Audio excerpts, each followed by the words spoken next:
is the Hammerfisting Podcast, exclusively on Gas Digital Network. What's your favorite Jon Fitch fight? Yes. Oh, okay, there you go. Start with you, Jonas. Versus Sanchez. Yeah, versus Sanchez. That was probably my favorite one. And I think that one... that was UFC 76 knockout. Yeah. Where there were knockouts. No, That's also true. Back when they had names still. Right. No, I love that fight because of the whole direction of the fight, because Jon, you were on your streak. Everybody was kind of like, is this going to be the fight that ends the streak? Are you going to keep that streak going? And then Sanchez is coming off a loss, so he has something to prove. And also, Sanchez was really hot at that point. As far as in his career goes, he was just he was on fire. And the fight itself, I liked it because it started off as kind of just the crowd almost turned on you guys in the beginning of the fight, because I could feel I could hear the boos starting a little bit, because it was it was the clinch and everything, and everybody was kind of fucking fight, blah blah blah. But then as soon as that clinch ended and the action started, it didn't stop. It was an action fight the whole time after 2.5 minutes in. And I think if I remember that right, you won by split decision on that one.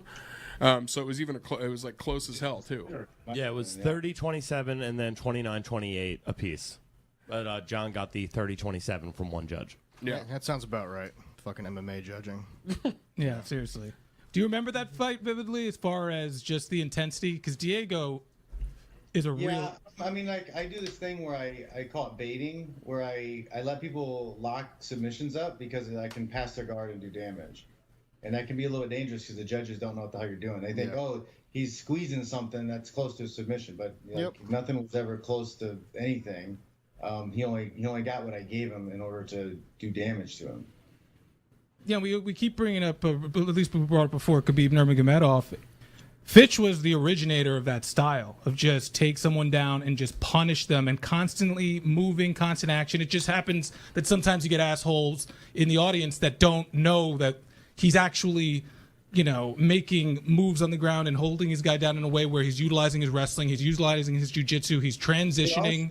They also did a rule change. They introduced a rule change where they started standing guys up faster. So if the guy on bottom would close his guard and hold on to your elbows and hold on to your wrists and stop the action, they would reward him by standing you up.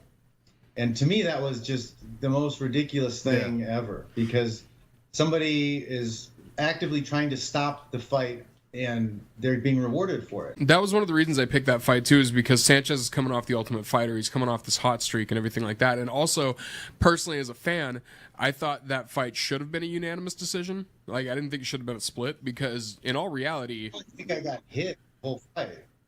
Well, yeah, in all reality, Jon was beating the shit out of him, from the top the whole time. It was complete domination. Yeah. Well, and the other thing about me is it also it made that change for me as a fan, because I fell into that rut as an early fan of MMA, where I would watch fights like that fight, and then early on I would be like, this is fucking boring. But it was because I didn't know what I was watching at first. So this fight kind of was one of those ones that made me kind of change over and be like, oh, this is a lot more entertaining because I'm actually paying attention and seeing the actual fight. How I got into it, I enjoyed the ground game going in. Jiu-jitsu and judo and shit, I grew up doing. So to come in knowing, not knowing, but wanting to see that. Yeah. And then hearing people get mad about, not being stood up. And I'm like, who cares? Just watch. That's part of fighting. I came in as a Neanderthal Jackass fan, being oh yeah, Tank Abbott's amazing. No, he's not. Dude, it was that's the kind of fan I was. They should fucking get rid of stand-ups altogether. And I want to go one step further. And if you finish a round on the ground, they should just fucking reset it wherever the fuck you were when that next round starts. Why is everything let's just start standing again? You face a great striker, and now you're at a fucking disadvantage. Well, I was saying, I was going to... You got to start working from scratch all over again.